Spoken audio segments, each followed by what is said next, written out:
반갑습니다. 장수동입니다. 네.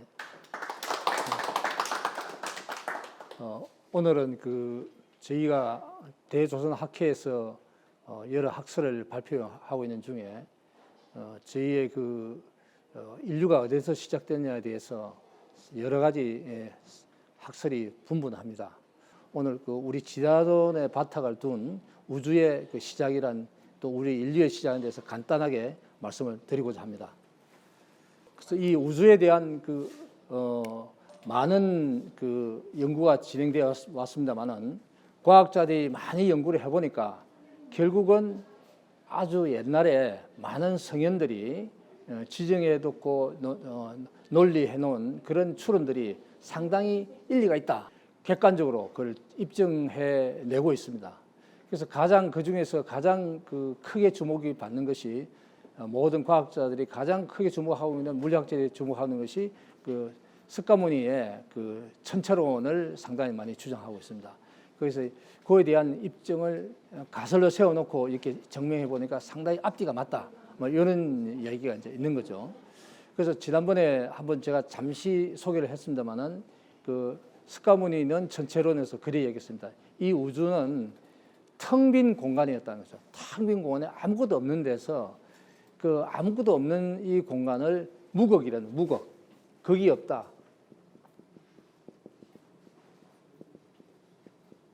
극이 없다. 그래서 무극이었다. 그러니까 무극이라는 것은 하나의 초점이 없이 그야말로 텅 빈 공간이 그냥 광활하게 펼쳐져 있는 그런 상태를 말합니다.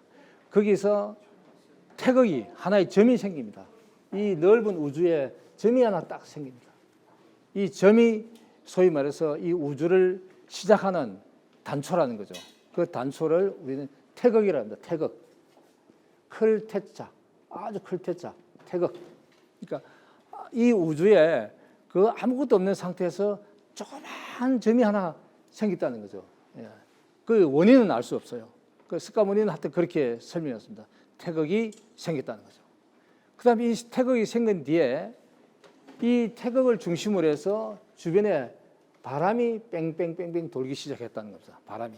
그래서 그걸 우리는 바람풍자를 써서 풍륜 이렇게 말을 합니다. 풍륜. 그러니까 바람이 수레바퀴처럼 바람 수레바퀴 이런 뜻이죠. 바람이 수레바퀴처럼 계속 돌기 시작하는 거죠. 계속 돌기 시작하면 그 바람 속에는 수소도 있고 또 산소도 있고 그러니까 합치면은 H2O 그래서 이게 물이 되는 거 아니겠습니까? 물. 그래서 이 풍륜이 계속 돌다 보면은 물로 변한다는 거죠. 그래서 수륜으로 바뀐다는 거죠. 수륜으로. 그래서 이 바람이 물이 돼가지고 뺑뺑 돈다는 거죠.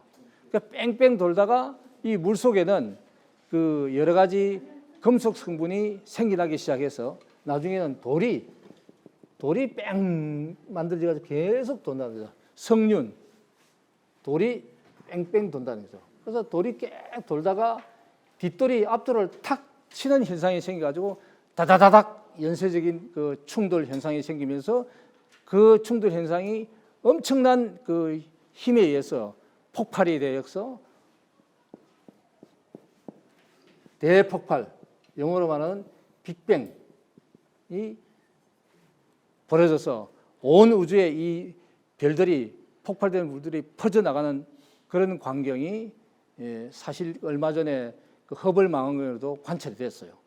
그러니까 별들이 서로 부딪혀가지고 퍼져나가는 그 장면이. 그래서 이 우주도 지금 계속적으로 팽창하고 있다는 거죠. 이런 이 태극에서 시작돼가지고 이 빅뱅에 의해서 계속 우주가 팽창하고 있다. 계속 뻗어져 나가고 있다. 이렇게 이야기하는 것이 지금 다수설입니다.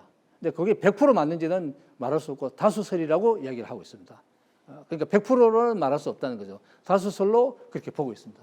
그래서 이렇게 퍼져나가다가 이 우주가 다시는 그냥 계속 끝까지 가는 것이 아니라 어느 날 이 성운과 성운이 부딪혀서 완전히 그냥 망가지고 아무것도 없는 걸로 돌아간다는 거죠. 그래서 그 새 성운이 부딪혀서 박살돼가지고 아무것도 없는 상태로 돌아가는 장면을 허블 망원경으로 지난번에 촬영했어요. 나사에서 촬영해가지고 전 세계 그 신문에다가 칼라로 띄웠습니다.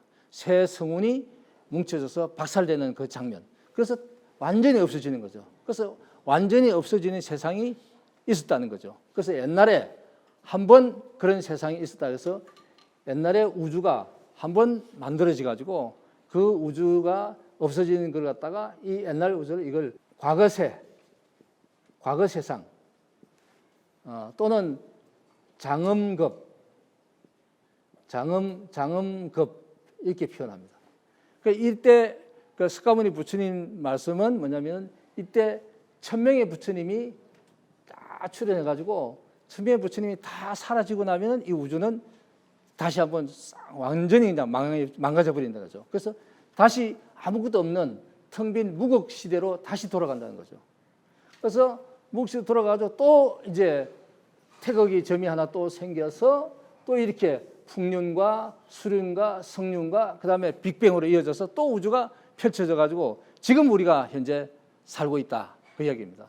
그래서 과거세 지금은 이제 우리가 살고 있는 이 우주를 현세 또는 현급 이렇게 표현하는데 현급.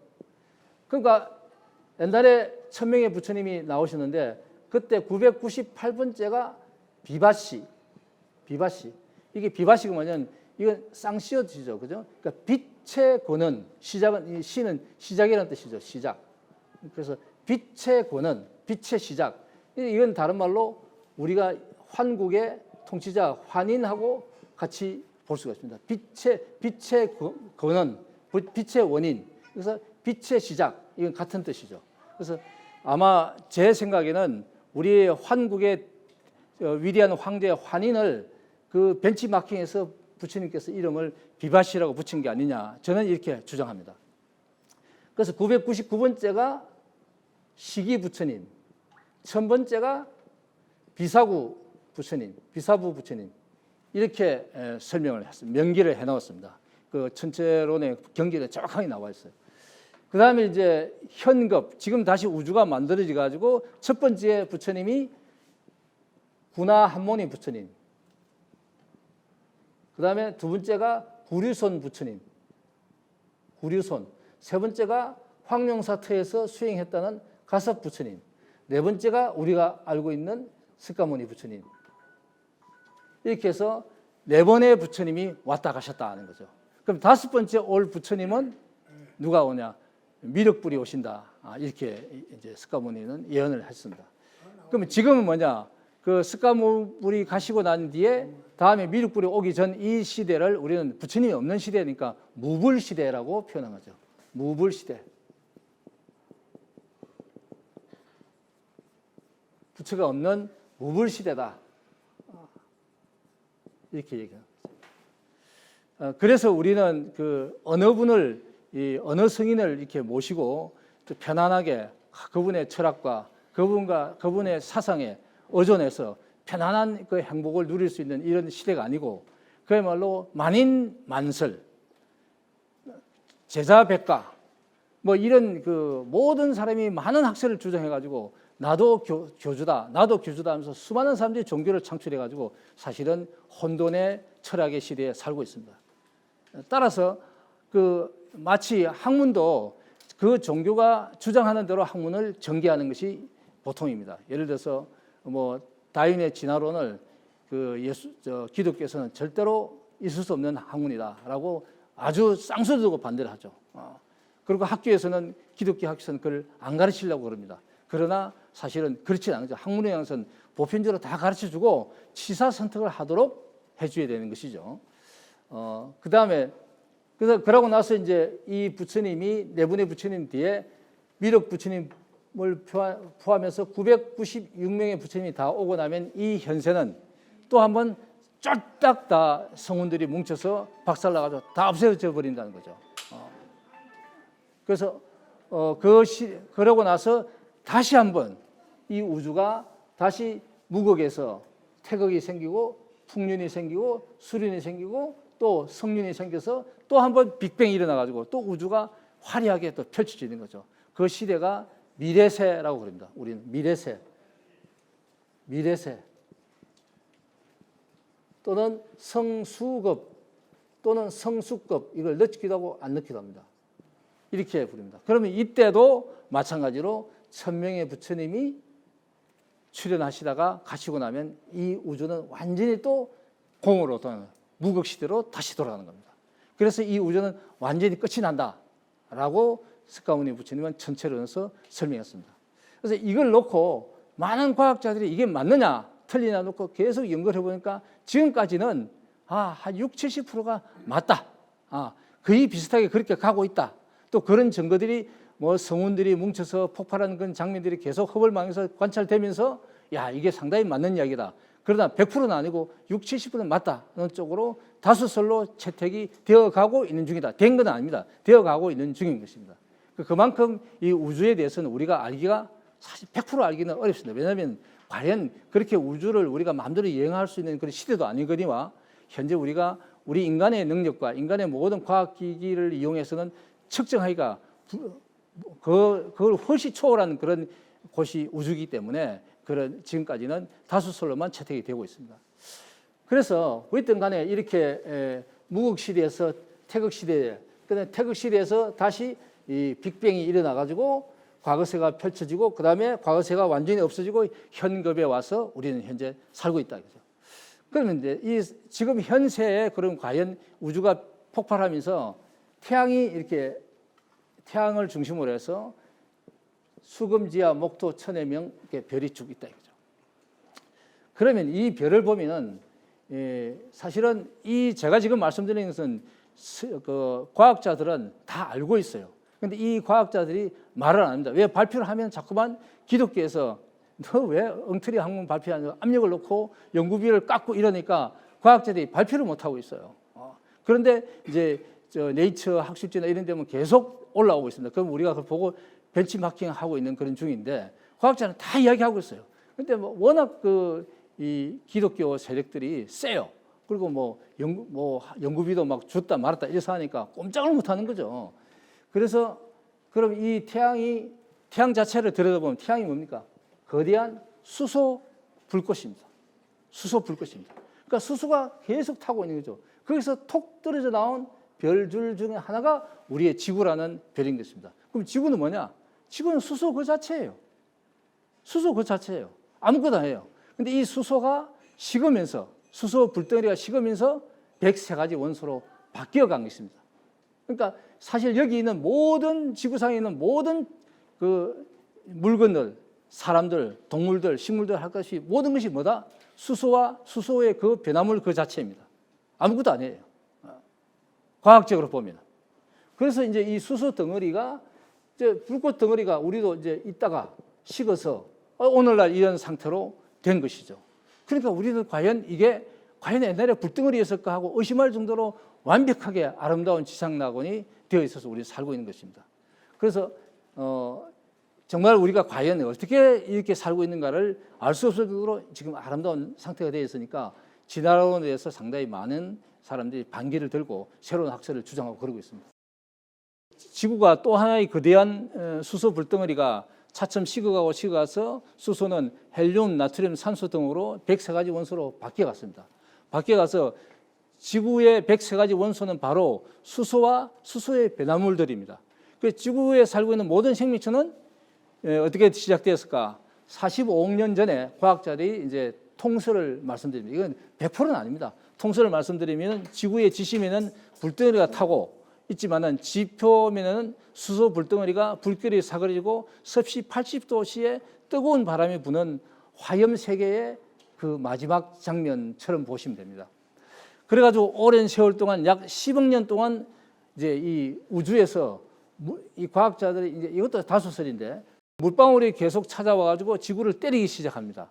그때 이때 물입자가 그러니까 뭐 우주의 물이란 것이 뭐 우리 조그만 반바퀴스가 아니라 어마어마한 양의 물방울이 와서 이제 우리를 지구를 때리는 거죠. 그래서 물입자는 차츰 연못을 이루고 강을 이루고 바다를 형성하게 되었습니다. 바로 이 바다 속에서 산소가 풍부하게 생성되고 스트로마트라이트 있는 식물 세포가 군을 이루고 퍼져나가면서 해조류와 식물류가 번성하게 되었습니다. 그러니까 이 바다, 지구의 바다 속에 해조류가 자라기 시작한 거죠.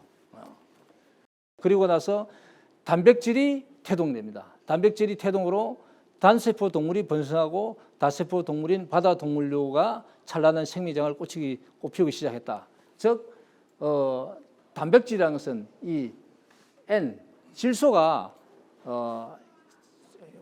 그야말로 그 식물이나 또는 광물질의 지소가 이제 첨가되면서 나름대로 어떤 그 돌연변이에 의해서 그 조그만 그 단세포 동물이 아메바 단세포 동물이 만들어집니다.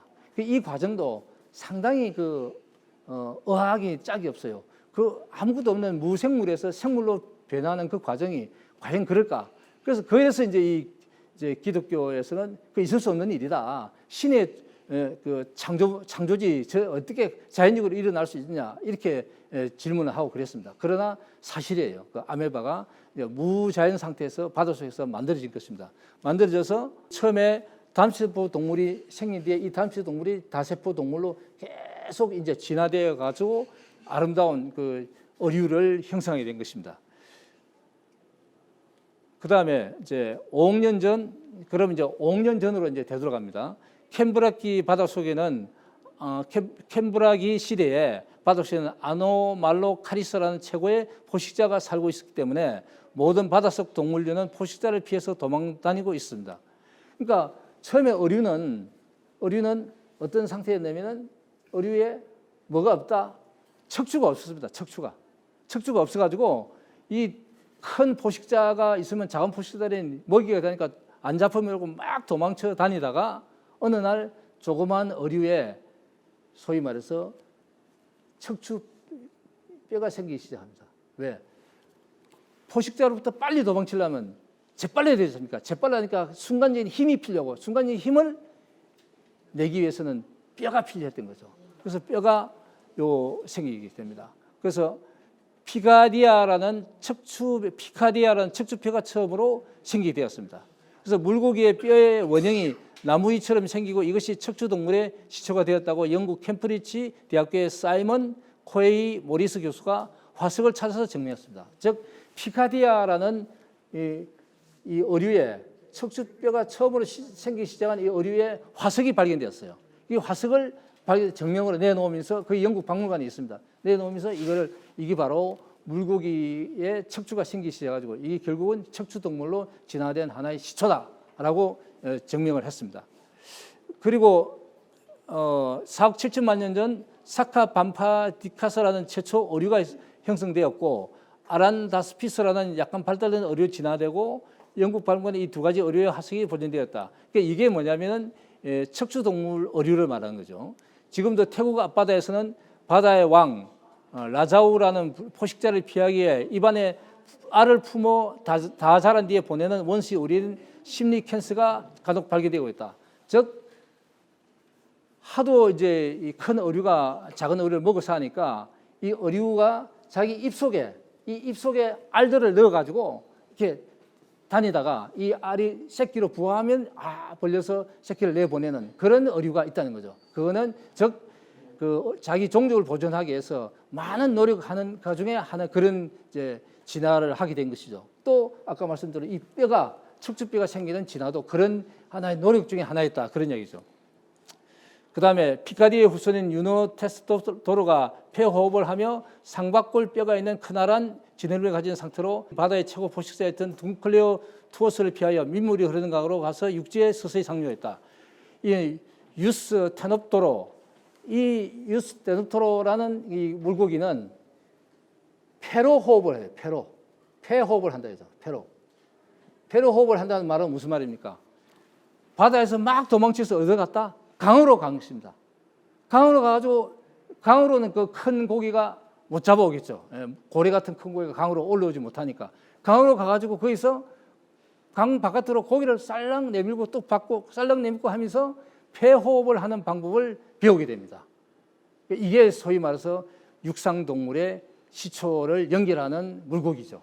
그래서 이 물고기가 유스테노토로 이게 이제 소위 말해서 육지로 상륙하는 연습을 계속하다가 시카고 대학의 닐 슈만 교수의 화석을 보면은 3억 7천만 년 전 캐나다에는 틱타일릭이라는 뒷두 발에 해당하는 지느러미의 뼈가 있고 목뼈가 있어 주위를 둘러볼 수 있는 목이 있고 팔굽혀펴기를 할 수 있는 어깨뼈, 팔꿈치뼈, 손목뼈가 있으며 어류에 비늘이 있는 어류와 육지 척추 동물의 혼합 중간 형태로 진화되었다.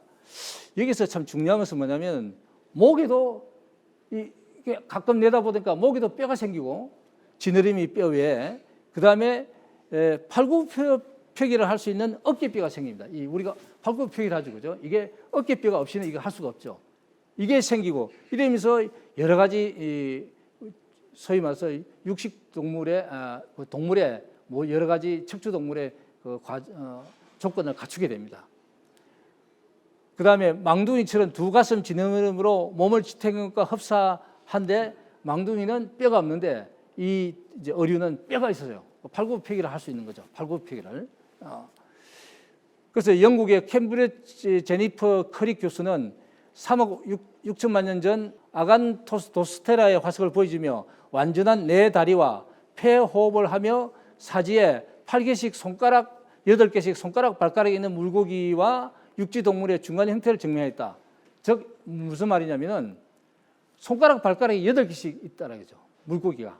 그리고 뼈도 있고 물고기인데 우리 육지 동물과 똑같은 형태에 가까운 모든 뼈와 손가락, 발가락까지 가진 그런 육지 동물과 바닥 생성과의 중간 모습을 보이는 것을 화석을 발견하였습니다. 그로 해서 이제 어류에서 육지 동물로 진화되었다는 것이 확실히 밝혀진 것입니다. 그러니까 아칸소스테라는 2억 8천만 년 생명의 역사에서 가장 중요한 시간인 어류의 몸에서 인간의 몸으로 진화하기 위한 서막을 열었으며 양수류, 조류, 포유류의 출발점이었다.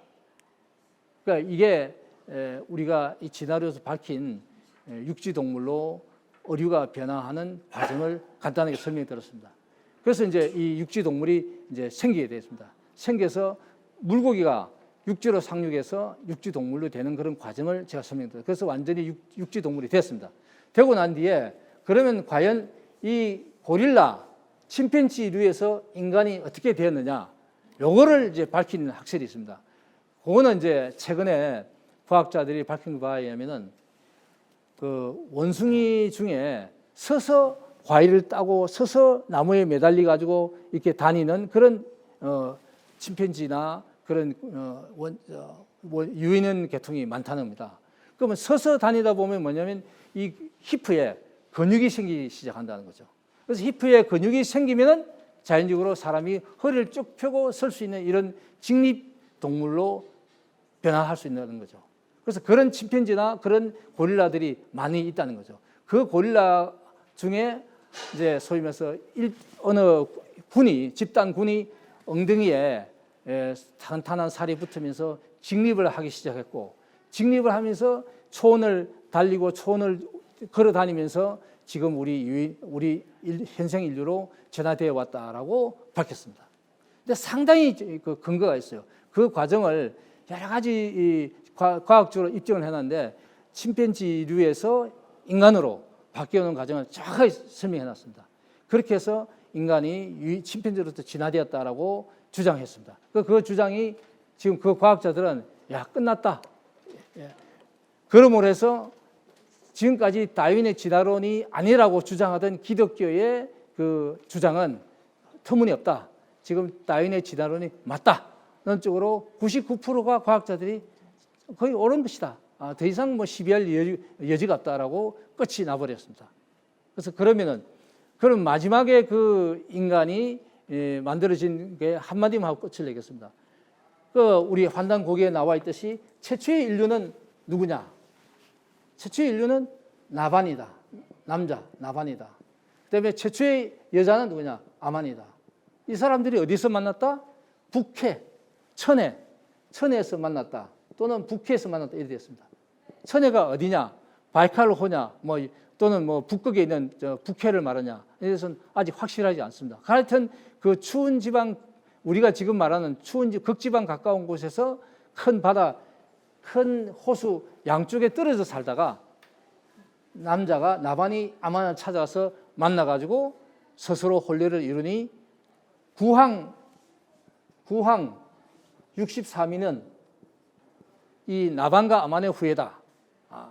그래서 이 구항 63인이 나중에 우양국을 만들고 그 다음에 위대한 환국을 만들게 되는 거죠. 그래서 이 과정이 제가 지금 설명 올렸지만은 우주가 별이 돼가지고 불타는 별에서 우리는 식어서 이런 지상낙원이 된 뒤에 바다에서 어류가 생기고 어류에서 또 중간 단계 어류, 그다음에 중간 단계에서 육지동물에서 인류가 침팬지에서 인류가 돌연변이로 인류가 되는 그런 과정을 제가 과학자들이 설명해서 잠시 지금 설명드렸습니다. 그래서 그것이 현재는 세계의 다수설이고 정설입니다. 그래서 우리 학회에서도 그거를 현재는 채택하고 있습니다만은 그러나 아직까지도 여러 가지 학설을 우리가 받아들이고 있기 때문에 여러 선생님들이 나와서 강의하는 것을 좀 폭넓고 또 과학자들의 그 업적이 우리 모든 학설들이 모여서 좀 더 발전된 학문으로 나아갈 수 있다 이렇게 생각하고 마치겠습니다. 감사합니다.